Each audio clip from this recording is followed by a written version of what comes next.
Kuatkan tekad, kuatkan hati. Negeri ini memanggilmu kawan. Belajar bergerak berbagi untuk negeri. Guru penggerak majukan pendidikan. Guru penggerak.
Dari imam, ya. Oke, kemudian ada lagi yang lain? Saya, Bu. Oke, Angel. Kelas yang rapi dan aman. Ya, kelas yang rapi dan aman. Siswa-siswa lain yang mengganggu dalam kelas kita, sehingga menyebabkan menjadi tidak aman. Ya. Oke, kemudian berikutnya apa lagi? Apa? Saya, Bu. Saya menghormati.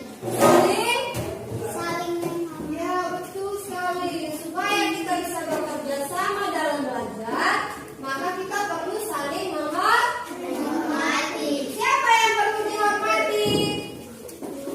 Guru. Siapa? Guru dan teman. Ya, hormat terhadap guru dan sesama teman. Betul, baik. Oke, saling menghormati. Apa lagi? Saya, Bu. Oke. Saling menghargai. Selain kita menghormati guru dan teman, kita juga menghargai guru dan teman. Ketika teman misalnya maju ke depan, dia tidak bisa menjawab atau tidak lancar membaca, maka bagaimana teman kita yang berusaha belajar membaca misalnya, atau berani maju, maka kita hargai. Tidak boleh kita mentertawakan teman. Ada yang lain? Saya, Bu. Oke, apa? Menghormati guru dan teman. Ya, tadi saling menghormati, yaitu menghormati guru dan teman. Oke, masuk di siapa tadi ya? Saling menghormati ya di sini ya. Apa lagi? Saya, Bu. Oke. Berbuat sopan dan berkata baik. Nah, ini ya. Kita harus berbuat sopan. Dan yang paling penting adalah kita mengeluarkan kata-kata yang baik. Kita peduli terhadap teman, ya. Ketika teman misalnya tidak punya pena, maka apa yang kita lakukan? Kasih apa? Pena. Ya, kita kasih pinjam pena.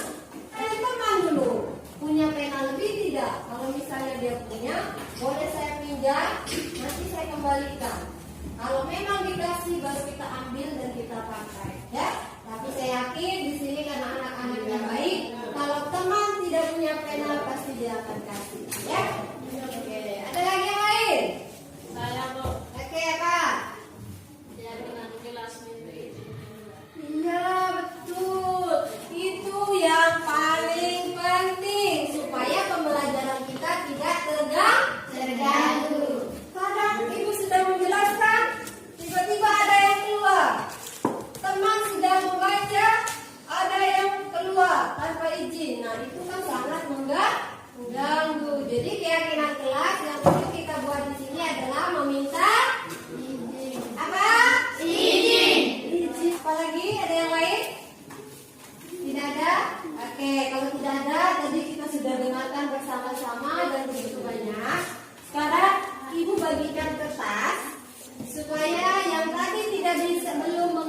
bisa dituliskan di kertas. Nanti ibu kumpulkan, kemudian ibu gabungkan mana yang memang maksudnya sama. Nanti kita akan tuliskan dan kita akan tempelkan keyakinan kelas kita di sini, ya.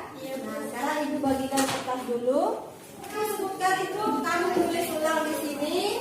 Yang tidak menyulitkan bisa memilih salah satu dari yang sudah disebutkan oleh teman saya, ya. Tolong ditulis ya. Aku 1 menit. Kalau sudah, mari dikumpulkan. Mari. Ya.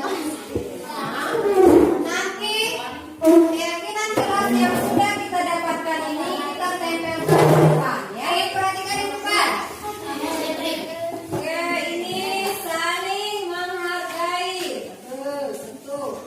Kita dulu. Rapi dan tertib. Ya, ini rapi dan tertib. Menghormati guru dan teman. Nah, kasih rapi baju. Oke, berarti ini masuk ke rapi, ya, rapi dan tertib dari pakaian juga. Jadi kita sekarang di sini sudah punya 1, 2, 3, 4, 5, 6. Sekarang kita punya 6 keyakinan kelas. Sekarang yang pertama yang ingin kalian wujudkan di dalam kelas adalah saling menghargai. Nah, apa saja perbuatan kita dalam saling menghargai di kelas? Misalnya, ketika teman berkata salah atau membaca salah, maka kita jangan tertawa. Kemudian, kalau teman ada yang maju, jadi kita harus menghargai dia punya keberanian karena sudah berani maju. Guru, bagaimana cara menghargai guru? Kalau guru sedang menjelaskan, maka murid mendengar. Ya, tuh. Kalau guru sudah memberikan tugas, maka siswa mengerjakan tugas. Dan yang ketiga, berbuat sopan dan berkata baik. Ya, berbuat sopan maksudnya apa? Tidak melakukan sesuatu yang merugikan orang lain. Misalnya, dia baru datang, tiba-tiba dia pukul kepala teman. Nah, itu boleh tidak seperti itu? Tidak. Tidak boleh. Kenapa? Karena kita menyakiti orang lain atau kita menyakiti teman. Kalau kita mau meminjam barang di teman, maka kita harus pinjam dengan sopan. Tidak boleh kita memaksa, ya. Kemudian berkata baik. Kalian yakin bisa tetap berkata baik di dalam kelas? Yakin. Yakin? Yakin. Harus yakin, ya. Karena di dalam kelas yang baik, maka di situ kita menggunakan bahasa yang baik. Tidak boleh kita seperti yang lalu-lalu masih ada orang-orang atau siswa-siswa yang memaki. Nah, itu boleh tidak? Tidak. Boleh saling memaki? Tidak. Tidak boleh. Maka kita harus yakin kita bisa berkata baik. Ya, oke, itu keyakinan kelas kita. Tenang dan bersih. Kalau sudah bersih, maka kita pasti nyaman belajar. Jadi kita sudah punya piket kebersihan. Nah, mari kita jalankan bersama-sama dengan penuh keyakinan dan penuh kesadaran untuk menjaga kebersihan kelas.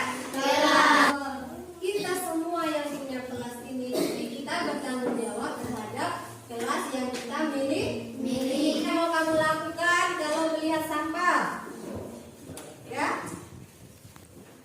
angkat dan buang sampah. Nah, kalau kita membuang sampah harus di tempat sampah. Yang kelima, rapi dan tertib. Masuknya tertib, keluarnya juga tertib. Di dalam kelas kita juga harus tertib. Keluar kelas kita harus berdoa. Setelah itu kita berbaris dan kita keluar dengan tertib. Supaya apa?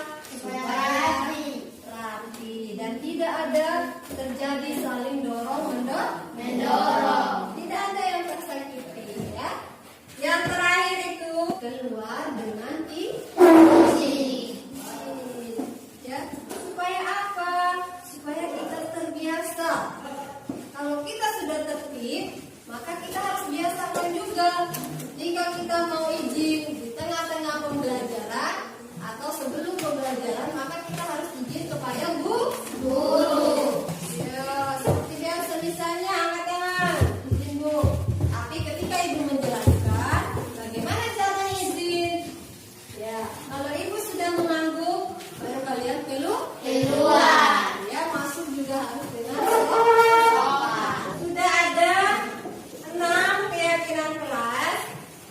Sekarang ibu akan tuliskan di kertas. Nanti ada beberapa perwakilan yang akan menempelkan dan membacakan. Ya. Siapa yang bisa bantu ibu untuk menempelkan? Saya. Oke, boleh. Kelas yang bersih dan nyaman. Oke, siapa? Oke, Angel. Ya, geser. Bagus. Oke, baca Angel. Menghormati guru dan teman. Nah, sekarang yang ketiga. Siapa yang mau maju? Saya. Yang pegang mobil atas ya, biar tidak teman-teman. Oke, tunggu ya di bawah ini. Ya, stop. Saling menghargai. Apa? Saling menghargai. Good. Ya. Berbuat sopan dan berkata baik. Apa? Berbuat sopan dan berkata baik. Di bawah sini ya. Oke. Rapi dan tertib. Apa? Rapi dan tertib. Oke, yang terakhir ya. Kan, sampai. Ya. Nah, saling Menghargai. Oke, begitu.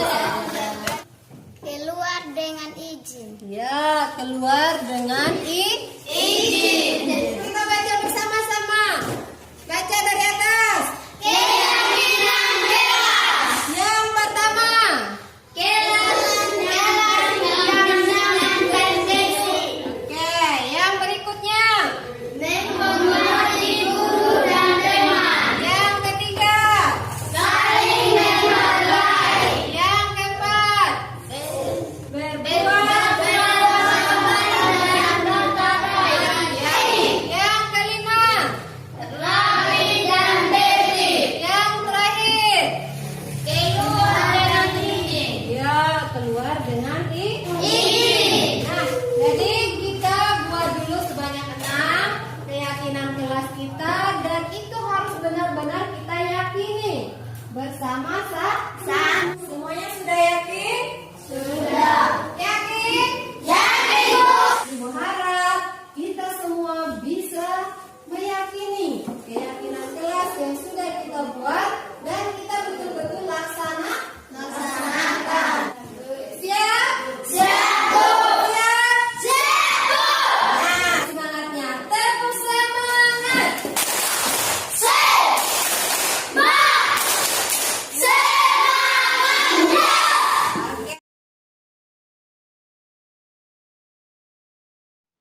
Selamat siang teman-teman. Selamat siang. Baik, terima kasih kepada teman-teman sudah bersedia hadir dalam acara sosialisasi beberapa hal yang ingin saya sampaikan kepada teman-teman mengenai ilmu yang saya dapatkan dalam pendidikan guru penggerak. Nah, yang saya ingin sosialisasikan saat ini adalah tentang filosofi pendidikan Ki Hajar Dewantara. Ya, karena sebagai seorang pendidik kita harus mengetahui filosofi pendidikan yang diberikan oleh Ki Hajar Dewantara. Nah, di sini menurut Ki Hajar Dewantara, dasar-dasar pendidikan yang diberikan itu ada 6. Ya, yang pertama adalah menuntun, yang kedua kodrat anak itu merdeka dan bermain, yang ketiga pendidikan itu berpihak pada anak, yang keempat bukan tabula rasa, yang kelima budi pekerti, dan yang keenam adalah petani, atau lebih kepada petani kehidupan. Ya. Nah, sekarang kita lihat dulu yang pertama, yaitu dasar pemikiran KHD tentang pendidikan, yaitu menuntun. Nah, pendidikan itu adalah menuntun segala kekuatan kodrat yang ada pada anak agar mereka dapat mencapai keselamatan dan kebahagiaan yang setinggi-tingginya, baik sebagai manusia maupun sebagai anggota masyarakat. Jadi yang ingin dicapai oleh pendidikan adalah agar anak-anak dapat mencapai keselamatan dan kebahagiaan yang setinggi-tingginya. Nah, di sini pendidikan hanya dapat menuntun tumbuh atau hidupnya kekuatan kodrat yang ada pada anak-anak agar dapat memperbaiki lakunya hidup dan tumbuhnya kekuatan kodrat anak. Jadi dalam pendidikan itu adalah menuntun, ya. Jadi anak-anak itu sudah memiliki kodrat alami, sehingga kita sebagai seorang pendidik itu bertugas untuk menuntun anak. Dimana semboyan dari Ki Hajar Dewantara yaitu Ing Ngarso Sung Tulodo, Ing Madio Mangun Karso, Tutwuri Handayani. Nah, ini merupakan satu kesatuan yang utuh di dalam proses menuntun, ya. Jadi tidak bisa dipisahkan. Di mana yang di depan itu memberikan teladan atau memberikan contoh, yang di tengah memberikan semangat, sedangkan yang di belakang itu memberikan dorongan, ya, memberikan dorongan. Nah, menuntun itu merupakan hal yang luar biasa, ya, yang harus dilakukan secara bersama-sama. Jadi kita menuntun anak itu kita tidak bisa sendiri. Jadi harus dilakukan secara bersama-sama, mengingat kita mengetahui bahwa setiap anak itu memiliki karakter yang sangat berbeda-beda, sehingga kita perlu melakukan kerjasama dalam menuntun anak, ya. Yang kedua yaitu dasar pendidikan menurut KHD yaitu kodrat anak merdeka. Nah, merdeka di sini adalah manusia yang hidupnya lahir dan batin tidak bergantung pada orang lain, akan tetapi bersandar pada kekuatannya sendiri. Maksud pengajaran dan pendidikan yang berguna untuk peri kehidupan bersama adalah memerdekakan manusia sebagai bagian dari persatuan rakyat, ya.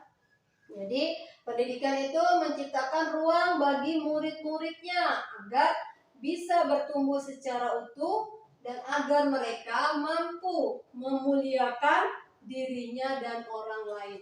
Nah, memuliakan diri dan orang lain itu termasuk ke dalam merdeka batin. Ketika kita sebagai seorang manusia, dulu kita pernah sebagai seorang siswa mampu memuliakan diri kita dan orang lain, maka kita merasa itu disebut sebagai merdeka batin. Batin kita merdeka. Kemudian menjadi manusia yang mandiri.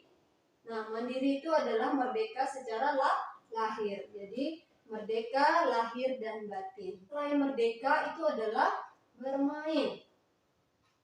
Nah, kita pasti sebagai orang tua atau sebagai pendidik tentunya selalu melihat siswa kita itu ingin bermain. Kenapa? Karena mereka memang kodratnya itu bermain.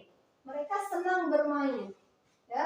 Nah, bermain itu salah satu kodrat anak yang tidak bisa dipisahkan.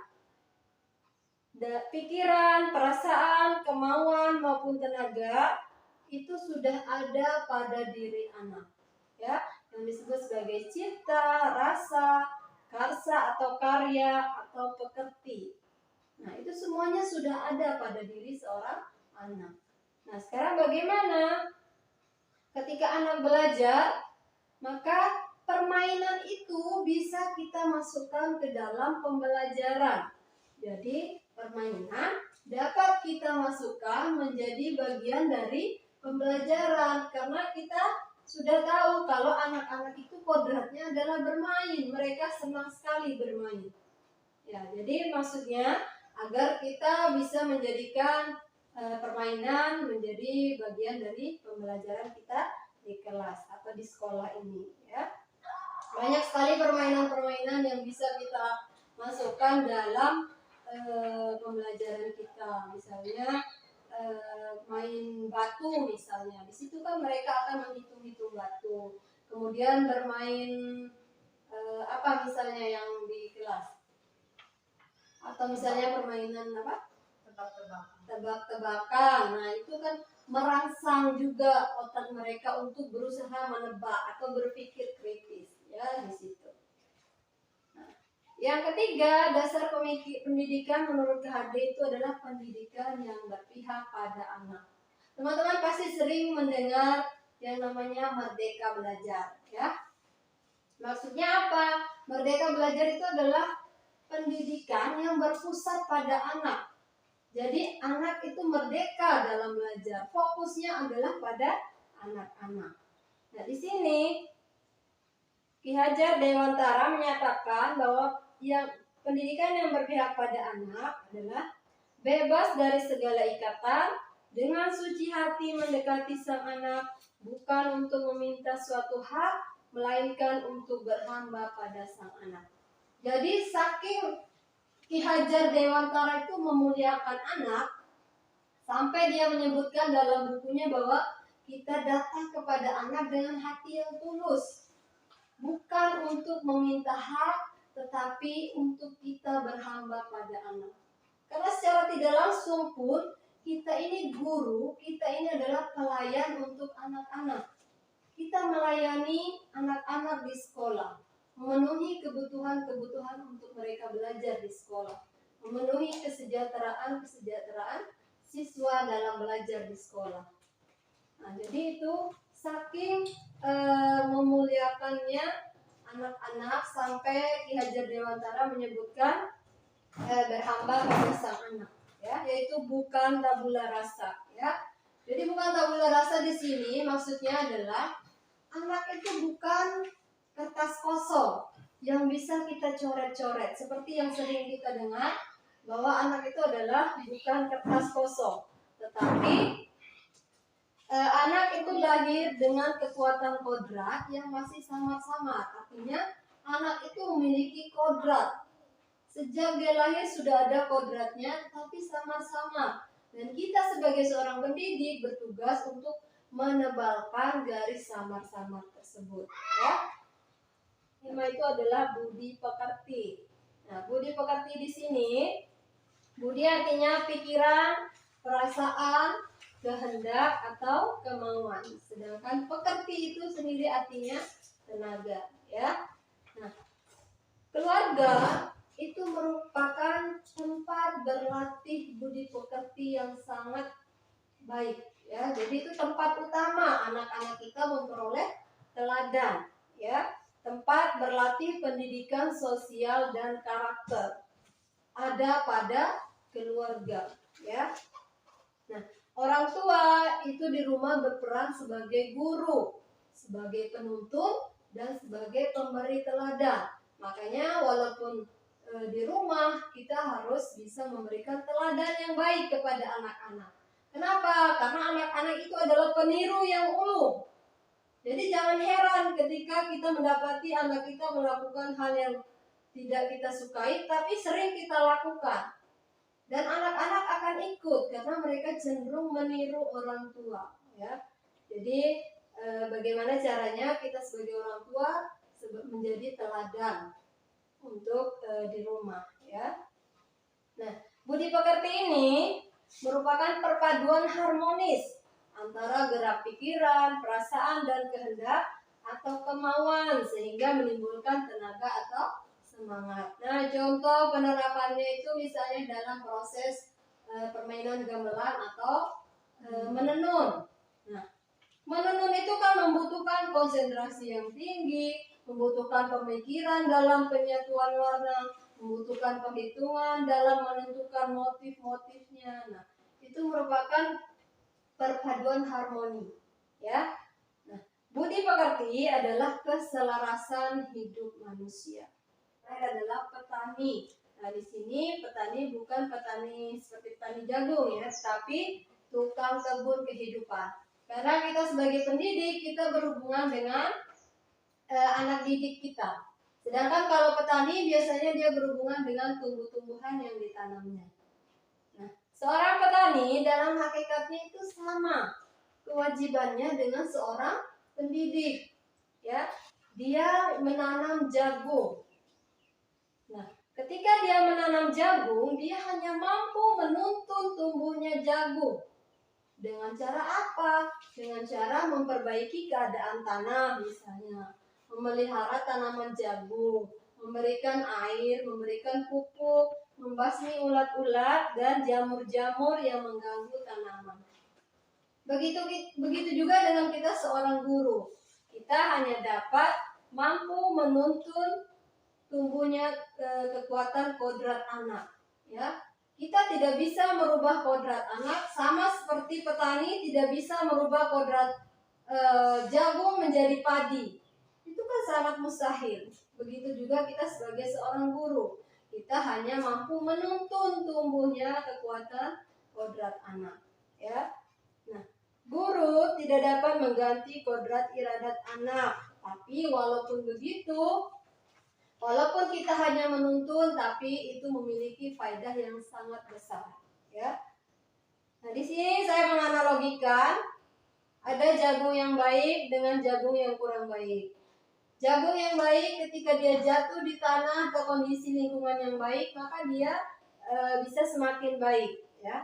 Tetapi jagung yang baik ketika dia jatuh pada keadaan tanah atau lingkungan yang kurang baik, maka bisa jadi dia tidak tumbuh dengan baik. Karena apa? Karena pengaruh keadaan atau lingkungan.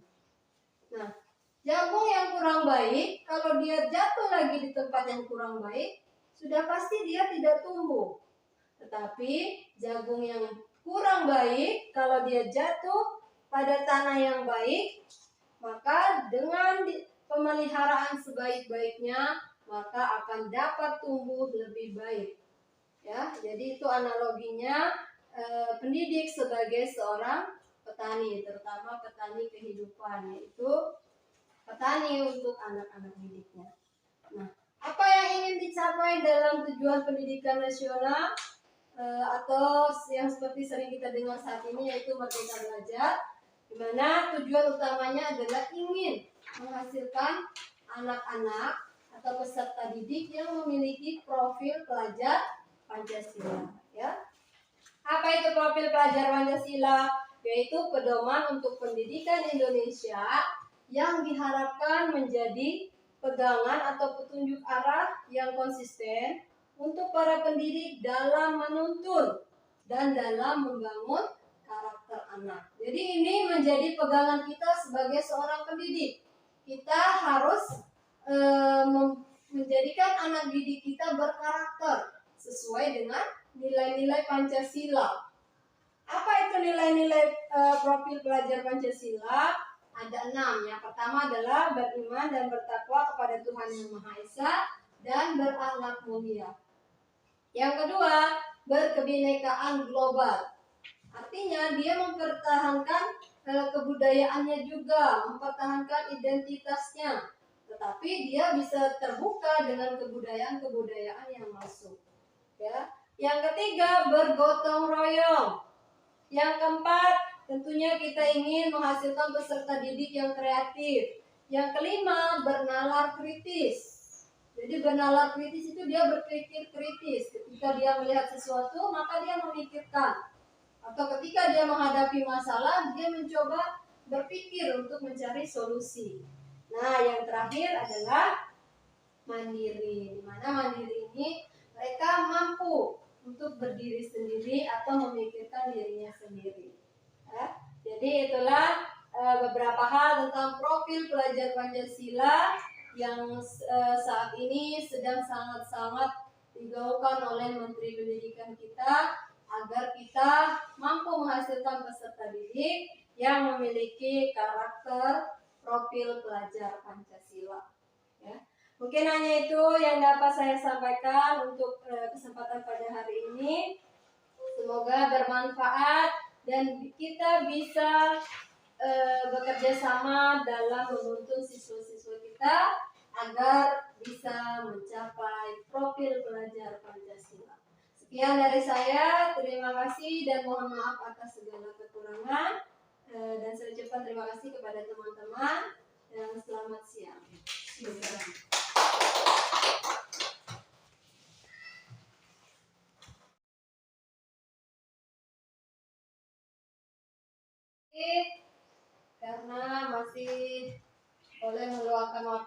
saya memberikan kesempatan pada saya untuk berbagi tentang beberapa hal yang saya peroleh dari pendidikan guru penggerak.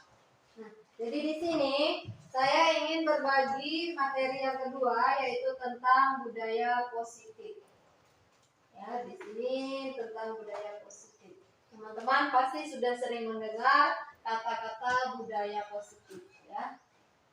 Nah, untuk membangun budaya yang positif, tentunya sekolah itu perlu menyediakan lingkungan yang positif juga.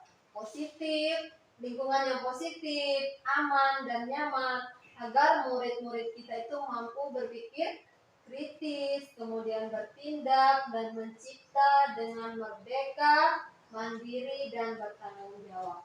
Nah, salah satu strategi yang perlu ditinjau ulang adalah bentuk disiplin yang dijalankan selama ini di sekolah-sekolah kita.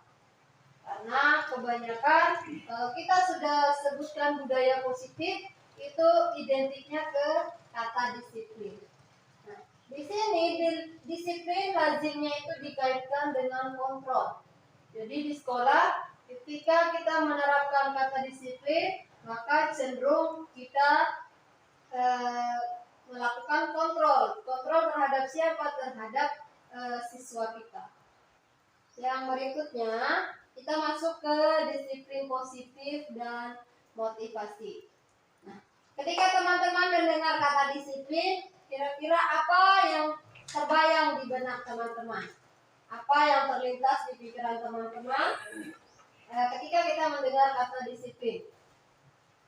Jadi kebanyakan dari kita ketika mendengar kata disiplin, maka kita menghubungkan dengan tata tertib atau aturan sekolah, teratur, dan kepatuhan pada peraturan. Kata disiplin juga sering dihubungkan dengan hukuman, padahal itu sangat berbeda, ya. Karena belajar tentang disiplin, apalagi disiplin positif, itu tidak harus dengan memberi hukuman. Justru memberi hukuman itu adalah salah satu alternatif terakhir. Dan kalau perlu, maka tidak perlu dilakukan sama sekali. Jadi kita sebagai seorang pendidik yang ingin menciptakan budaya positif, kalau bisa kita jangan sampai memberlakukan yang namanya hukuman. Kalaupun perlu, itu adalah alternatif yang terakhir. Ya. Nah, dalam budaya kita, mana kata disiplin dimaknai menjadi sesuatu yang dilakukan seseorang pada orang lain untuk mendapatkan kepatuhan. Kita cenderung menghubungkan kata disiplin dengan ketidaknyamanan. Nah, Ki Hajar menyatakan bahwa untuk mencapai kemerdekaan atau dalam konteks pendidikan kita saat ini, untuk menciptakan murid yang merdeka, maka syarat utamanya adalah harus adanya disiplin yang kuat. Disiplin yang memiliki motivasi internal atau berasal dari diri orang tersebut, bukan dari luar, ya. Jika kita tidak memiliki motivasi internal, maka kita memerlukan pihak lain untuk mendisiplinkan kita, atau yang disebut sebagai motivasi eksternal. Nah, yang berikutnya adalah 3 motivasi perilaku manusia, ya. Jadi ada 3 alasan motivasi perilaku manusia. Yang pertama yaitu untuk menghindari ketidaknyamanan atau hukuman. Nah, ini adalah tingkat yang paling rendah dari motivasi perilaku manusia. Jadi motivasi ini paling rendah. Kenapa? Karena dia hanya melakukan sesuatu karena menghindari hukuman atau menghindari ketidaknyamanan. Yang kedua yaitu untuk mendapatkan imbalan atau penghargaan dari orang lain. Nah, ini motivasi yang kedua. Motivasi yang kedua ini satu tingkat lebih tinggi daripada motivasi yang pertama. Nah, di sini orang berperilaku untuk mendapatkan imbalan atau penghargaan dari orang lain. Ya, jadi mereka cenderung melakukan sesuatu hanya untuk mendapatkan pujian atau penghargaan dari orang lain. Yang ketiga, yaitu untuk menjadi orang yang mereka inginkan dan menghargai diri sendiri dengan nilai-nilai yang mereka percaya. Nah, ini adalah motivasi ketiga. Jadi motivasi ini mereka melakukan sesuatu karena nilai-nilai yang mereka yakini dan hargai. Jadi di sini tingkatannya sudah paling tinggi. Kenapa? Karena mereka sudah sadar akan nilai-nilai yang mereka yakini dan hargai. Misalnya, kita sebagai seorang pendidik, kenapa kita harus datang di sekolah? Karena kita meyakini kalau kewajiban dan tugas kita adalah menuntun siswa kita, membantu siswa kita, sehingga kita datang di sekolah ini. Bukan karena sekedar melaksanakan tugas sebagai seorang guru, atau bukan karena kita tidak nyaman atau menghindari hukuman dari atasan. Selanjutnya, tujuan dari disiplin positif adalah menanamkan motivasi yang ketiga pada murid-murid kita, yaitu untuk menjadi orang yang mereka inginkan dan menghargai diri sendiri dengan nilai-nilai yang mereka percaya. Ya, kita juga banyak menemukan siswa kita itu banyak sekali yang tidak hadir di sekolah. Nah, sekarang bagaimana cara kita untuk meyakinkan mereka agar mereka memiliki kesadaran internal atau motivasi internal untuk datang sekolah? Pertanyaannya sekarang, bagaimana cara kita sebagai seorang guru untuk menanamkan disiplin positif ini kepada murid-murid kita? Nah, caranya bagaimana? Yaitu dengan cara membuat sebuah keyakinan kelas. Ya, kenapa sih keyakinan kelas? Kenapa bukan peraturan kelas?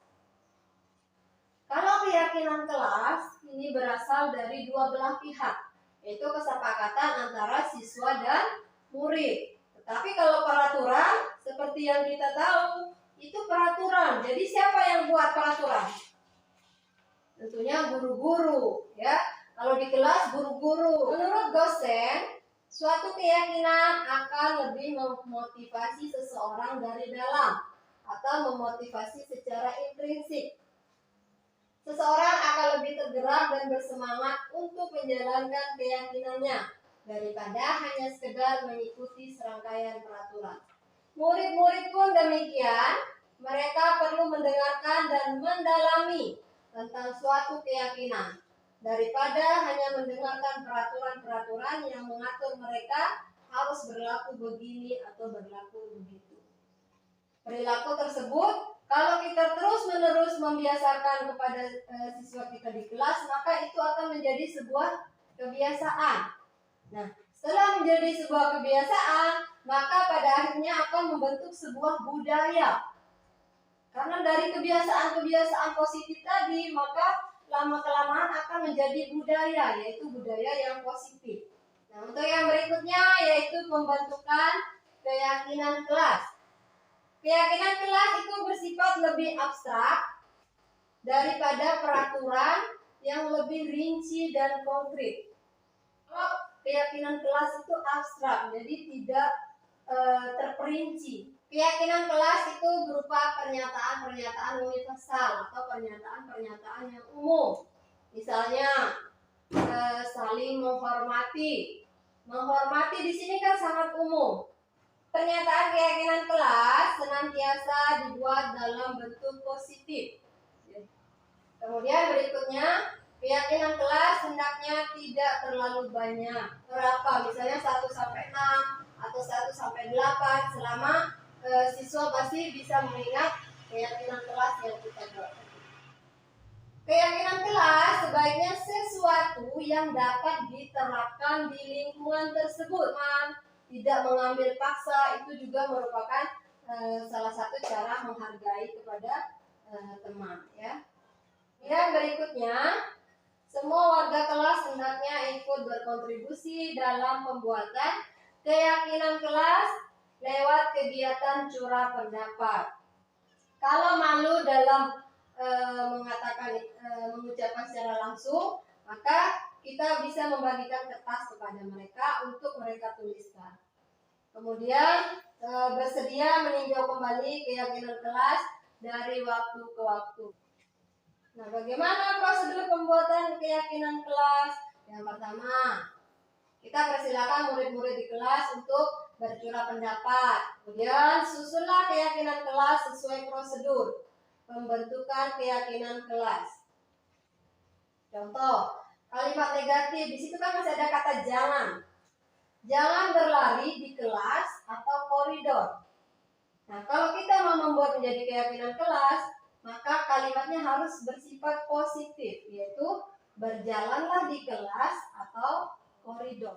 Kemudian tinjau kembali daftar curah pendapat yang sudah dicatat. Selanjutnya, ajak murid-murid untuk menemukan nilai kebajikan atau keyakinan yang menjadi inti dari peraturan tersebut.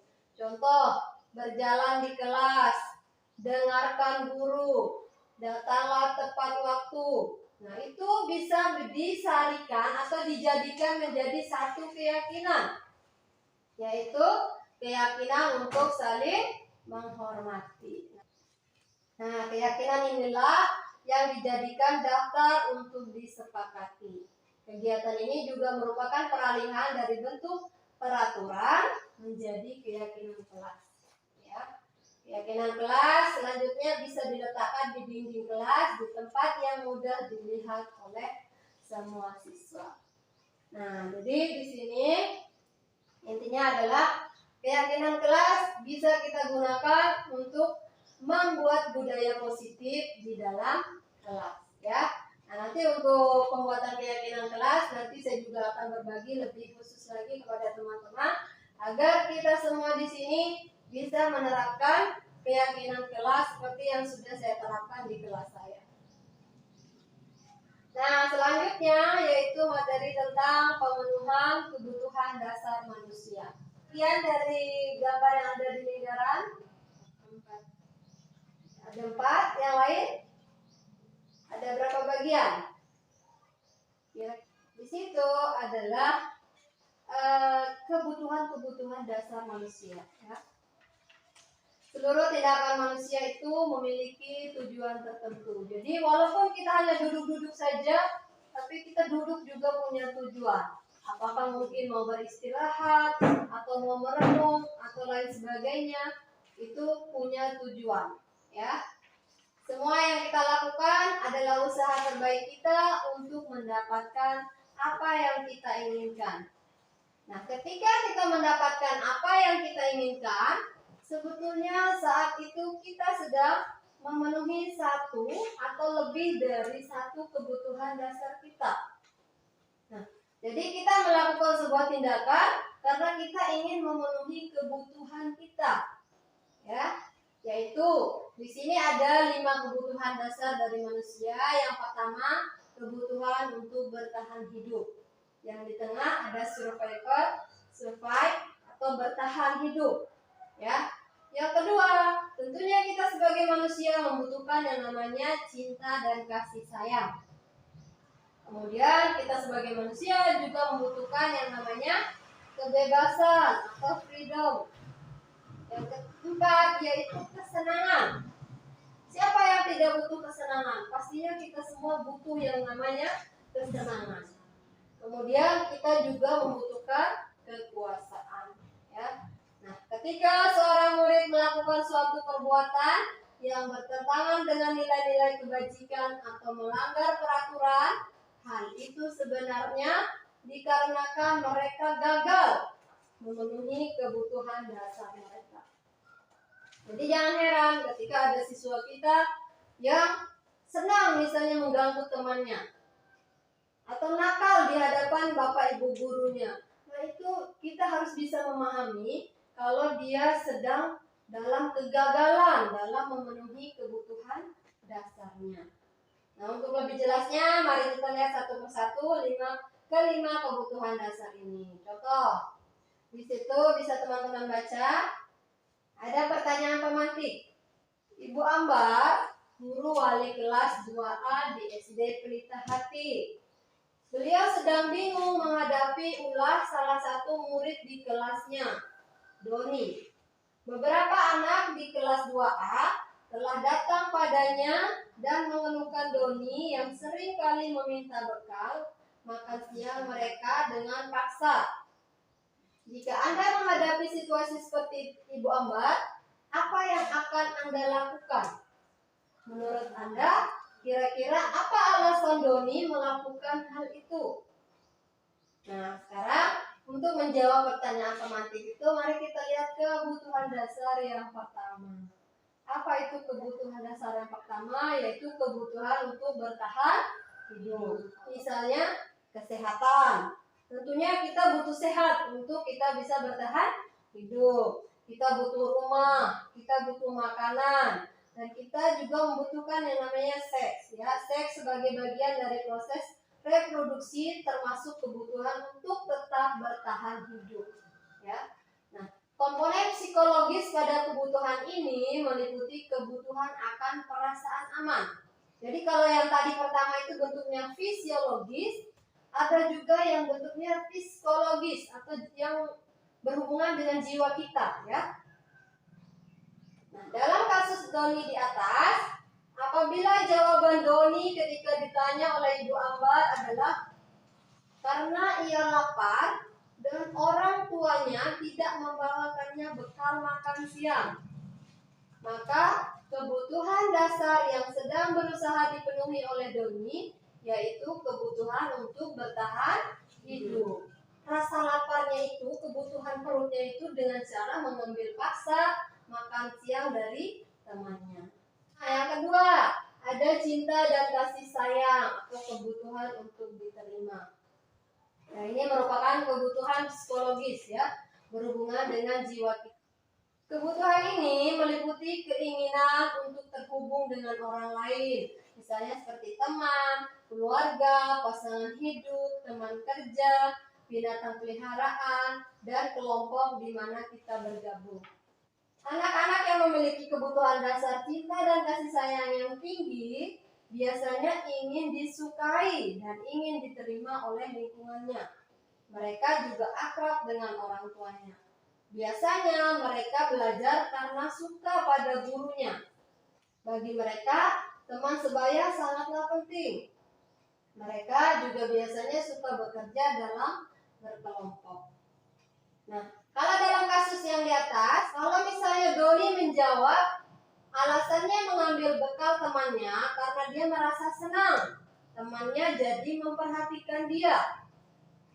Nah, ketika temannya melaporkan tindakannya itu pada gurunya dan gurunya memberitahu orang tuanya sehingga orang tuanya jadi memperhatikan dia, maka kebutuhan dasar yang sedang dipenuhi Doni adalah kebutuhan akan cinta dan kasih sayang. Nah, dari perhatian orang tua itu, Doni ini memperoleh cinta dan kasih sayang kembali dari orang tua. Yang ketiga, ada penguasaan, di mana kebutuhan ini berhubungan dengan kekuatan untuk mencapai sesuatu, menjadi kompeten, menjadi terampil, diakui atas prestasi dan keterampilan kita, didengarkan, dan memiliki rasa harga diri. Anak-anak yang memiliki kebutuhan dasar akan kekuasaan yang tinggi biasanya selalu ingin menjadi pemimpin. Mereka juga suka mengamati sebelum mencoba hal-hal baru dan merasa kecewa bila melakukan kesalahan. Mereka juga biasanya rapi dan sistematik dan selalu ingin mencapai yang terbaik. Kalau Doni menjawab, dia merasa hebat karena temannya jadi takut dengan dia dan menuruti keinginannya. Maka sebetulnya Doni sedang berusaha memenuhi kebutuhan dasarnya akan kekuasaan. Itu supaya dia takut dengan saya, supaya dia turut dengan kemauan saya. Nah, itu sebenarnya dia sedang berusaha memenuhi kebutuhannya akan penguasaan terhadap orang lain. Yang keempat yaitu kebebasan. Nah, kebutuhan akan pilihan. Di sini kebutuhan untuk bebas adalah kebutuhan akan kemandirian, otonomi, memiliki pilihan, dan mampu mengendalikan arah hidup seseorang. Nah, Di sini, anak-anak dengan kebutuhan kebebasan yang tinggi menginginkan pilihan. Mereka perlu banyak bergerak. Mereka suka mencoba-coba, tidak terlalu terpengaruh oleh orang lain, dan senang mencoba hal baru dan menarik. Nah, bila jawaban Doni dalam kasus di atas adalah dia merasa bosan dengan bekal makanan yang dibawakan ibunya dari rumah. Karena ibunya selalu membawa bekal yang sama. Jadi si Doni ini merasa bosan. Sehingga dia mencoba mengambil makanan dari teman-temannya.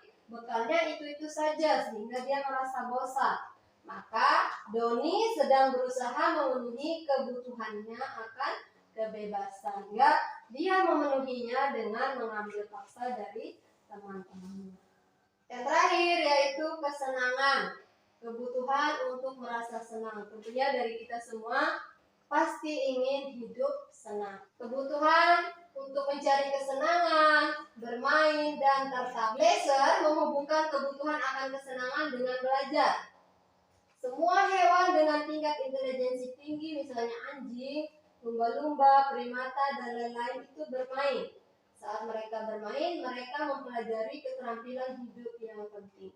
Bila Doni menjawab bahwa ia melakukannya karena iseng saja dan ia menikmati wajah teman-temannya yang kesal karena diambil makanannya dan menurut dia ekspresi teman-temannya itu lucu, maka di sini Doni sedang berusaha memenuhi kebutuhannya akan kesenangan.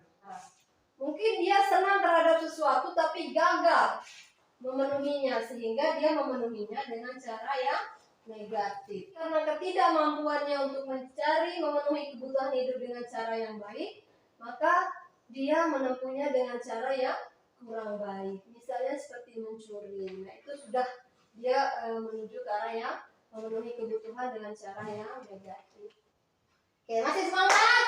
Masih. Masih?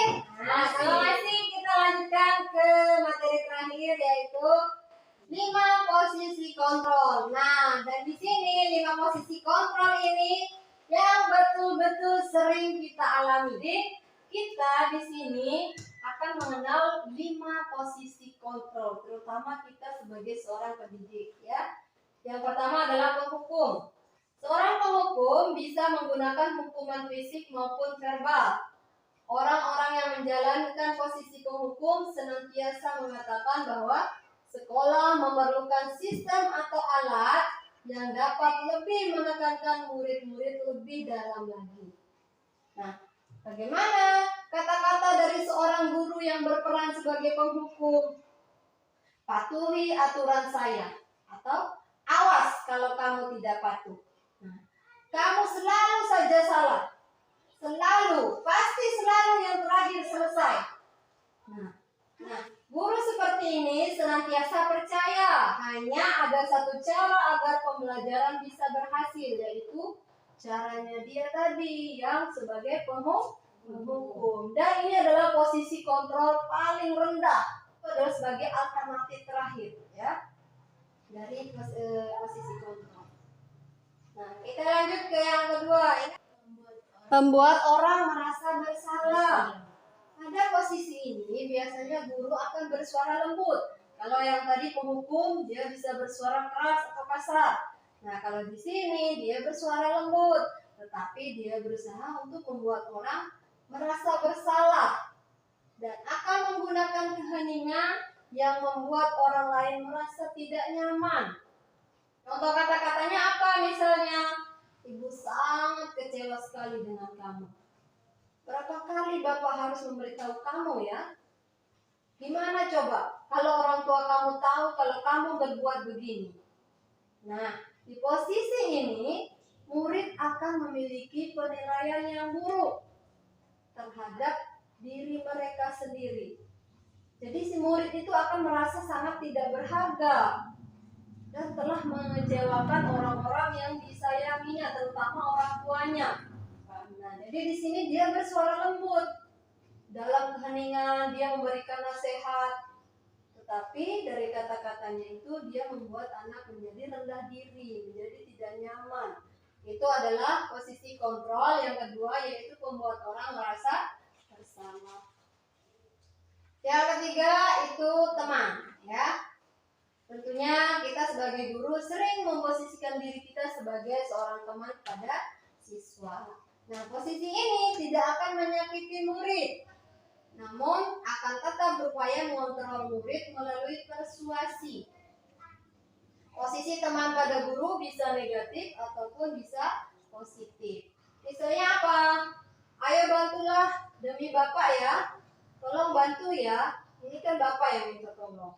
Atau ayo ingat tidak bantuan Bapak selama ini. Nah, itu termasuk ke dalam kata-kata guru sebagai seorang teman ya. Ya sudah, kalau begitu kali ini tidak apa-apa. Kemudian tidak apa-apa, nanti Ibu bereskan. Nah, itu termasuk kata-kata seorang pendidik sebagai posisi kontrol seorang teman ya. Murid akan bergantung pada guru tersebut.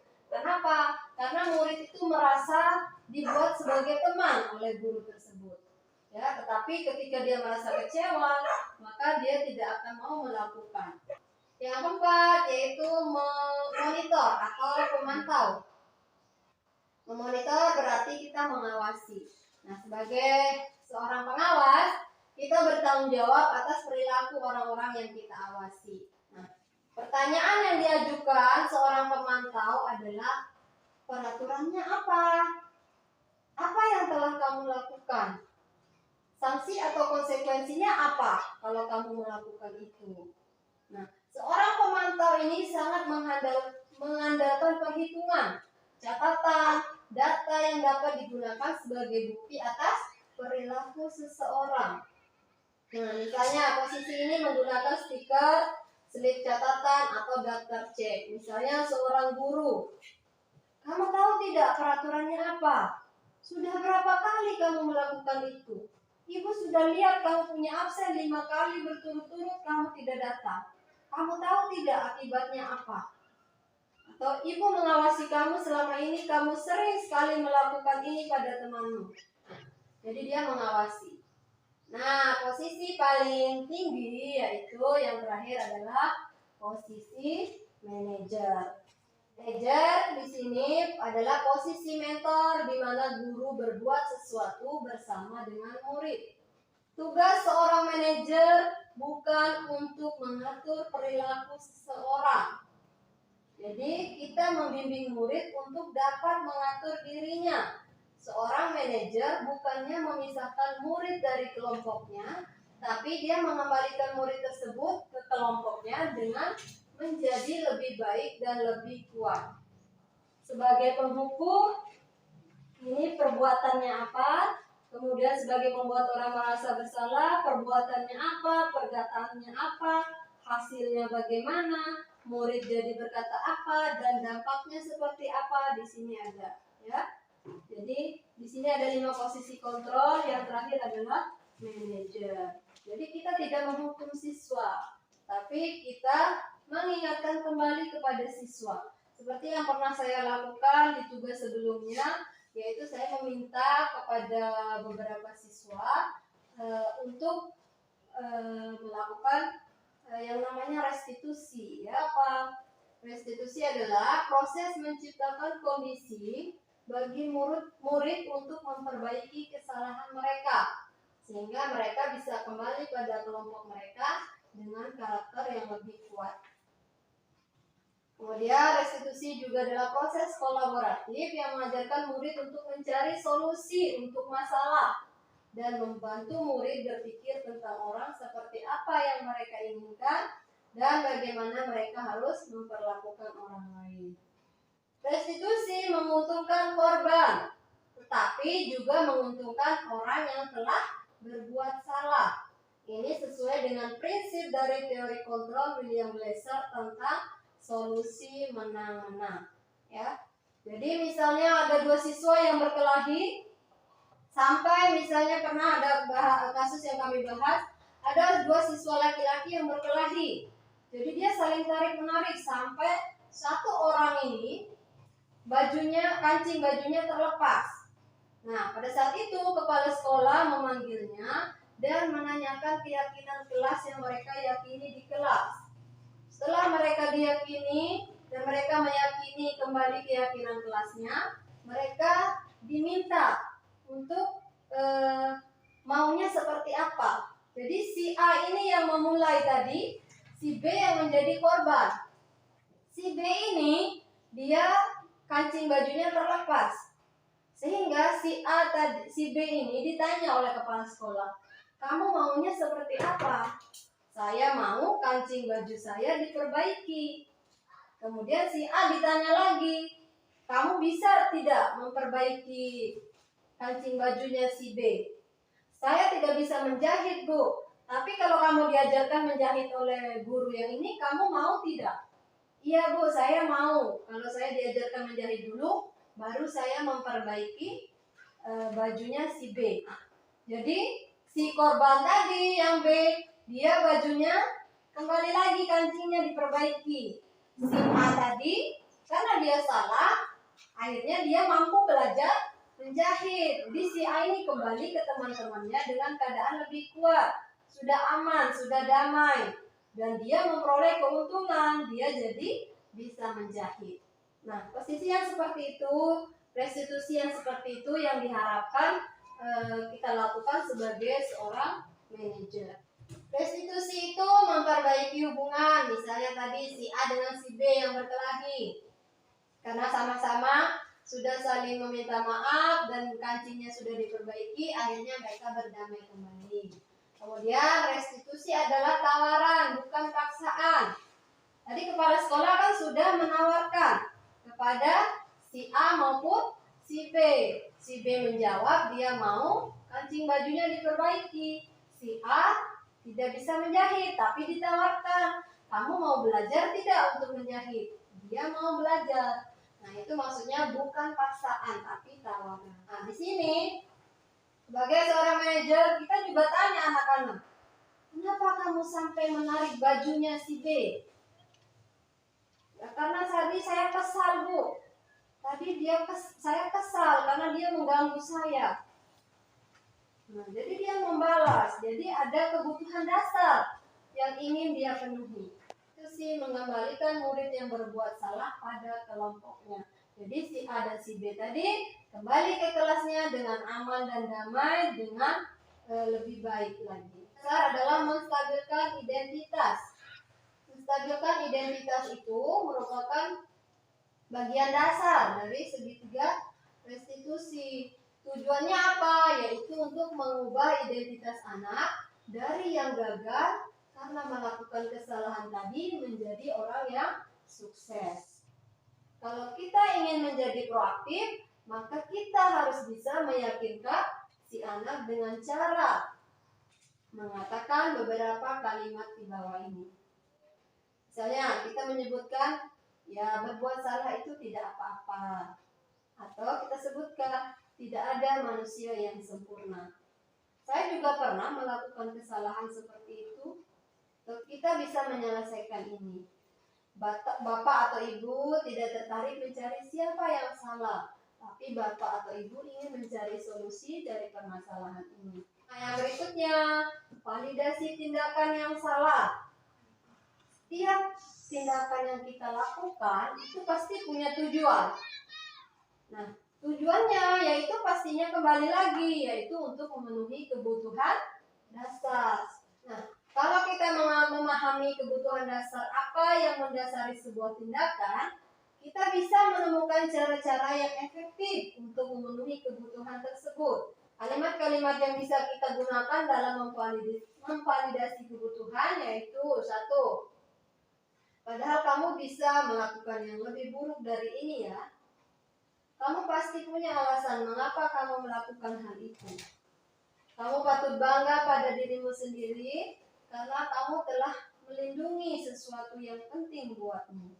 Nah, yang terakhir yaitu menanyakan keyakinan. Keyakinan kelas yang kita buat itu kita tanyakan kembali. Apa yang kita percaya sebagai kelas atau keluarga?